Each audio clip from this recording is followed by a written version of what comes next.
Hello guys, welcome back to the channel. We were doing the development of computer yesterday and ये उसी की continuation में is the second video. So first of all, some things that we need to know are कि अगर हम generation of computer की बात करें और वो कब कब कौन कौन सी generation like came into being and किस में कौन सा डिवाइस यूज़ हुआ था।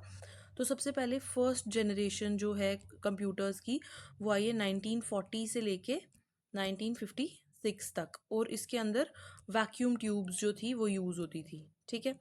Then the second generation computer वो थे 1956 से आगे 1963 या 65 तक। Then the third generation computer, और जो सेकेंड जनरेशन की कंप्यूटर्स हैं इनके अंदर ट्रांजिस्टर्स यूज़ होते थे as the switching devices. Then the third generation के जो कंप्यूटर्स हैं वो आए 1964 से आगे 1971 तक, एंड इनके अंदर हमने आईसी इंटीग्रेटेड सर्किट्स को यूज़ किया। देन द फोर्थ जनरेशन के जो कंप्यूटर हैं वो 1971 से आगे के टाइम पे आए। ओके। और उनके अंदर एक सेकेंड, और उनके अंदर जो फोर्थ जनरेशन के कंप्यूटर थे उनके अंदर हमने large scale like integrated circuits का यूज़ किया है। ओके। तो उसके बाद फिफ्थ जनरेशन कंप्यूटर जो इस टाइम पे चल रहे हैं उनके अंदर हम और भी ज़्यादा like super large scale integrated chips का यूज़ करते हैं। So the first question for today is 1965 से 1975 का जो एरा था वो किन का था? तो वो थर्ड जनरेशन कंप्यूटर्स का एरा था। Then the next question is, who is known as who is called the father of the supercomputing? So it is Seymour Cray. Then the next question, which type of computer is used to control the air and traffic and radar of national defense? So it is hybrid computers. And जो भी hospitals और जो भी सारी जगहें हैं वहाँ पे भी hybrid computers ही use होते हैं. The next question is, which of the following is the India's fastest supercomputer? So it is Param. Then the next question is, which of the following, what is the other name for the transistor computer? तो transistor computers जो थे वो second generation में use हुए थे, so its answer is C. Then the next question, second generation computers जो थे वो made up of, so transistors से बने थे वो. Then the next question, which of the following is a supercomputer developed by India? So it is Param. Then the next question, who invented the first computer mouse? So it is Douglas Engelbart. So the next question, who invented the computer mouse? तो वो same वही है, repeated question. Then the most important advantage of the IC is its high reliability. Then the next question, which technology do the third generation computers use? तो third generation use करते हैं integrated circuits को. Then हमने पढ़ा कि vacuum tubes कब use हुई थी? In the first generation of computers. So the next question is, who is known as the father of the computer? So it is Charles Babbage. Then it is also the same question, the next one, who is known as the father of computing? So it is also Charles Babbage.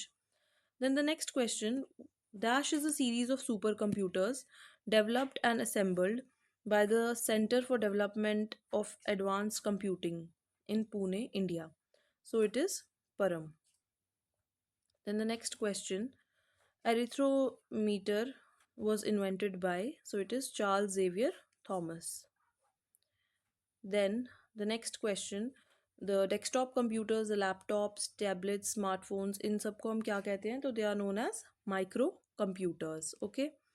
So ये इनकी classification हो गई on the basis of their like size. सो सबसे पहले जो भी हमारे पास desktop हो गया, लैपटॉप हो गया, ये सब जो भी हैंड हेल्ड डिवाइसेस होते हैं ये होते हैं हमारे माइक्रो कंप्यूटर्स। देन उसके बाद और इनसे भी जो लाइक स्मॉलर हों साइज़ में एंड फास्टर हों तो उनको हम कहते हैं मिनी कंप्यूटर। देन उसके बाद हो गया मेन फ्रेम कंप्यूटर जो और भी ज़्यादा बड़े होते हैं लाइक साइज़ में। Then last one super computer जो फास्टेस्ट होते हैं। देन अब the next question, that hospitals में हम क्या यूज़ करते हैं to measure the heart beat of the patient? So it is also hybrid computer. Moving on, the second generation computers can often be known on the basis of the use of their, तो second generation में हम transistors को use करते थे, first generation में हम vacuum tube को use करते थे, then the third generation में हम integrated circuits और ICs को use करते थे. Okay, so following the next question, तो ये बोल रहा है ट्रांजिस्टर्स हम कब यूज़ करते थे, तो वो भी हम सेकेंड जनरेशन में यूज़ करते थे. Okay. So the next question, the term Pentium is related to, so it is related to our microprocessor, जो भी हमारे लाइक ये क्या बोलते हैं इसको, कंप्यूटर्स और लैपटॉप्स हैं, उनमें ये यूज़ होते हैं. Then the next question, in which of the following countries was the first electronic numerical integrated and computer the first programmable general purpose electronic digital computer developed.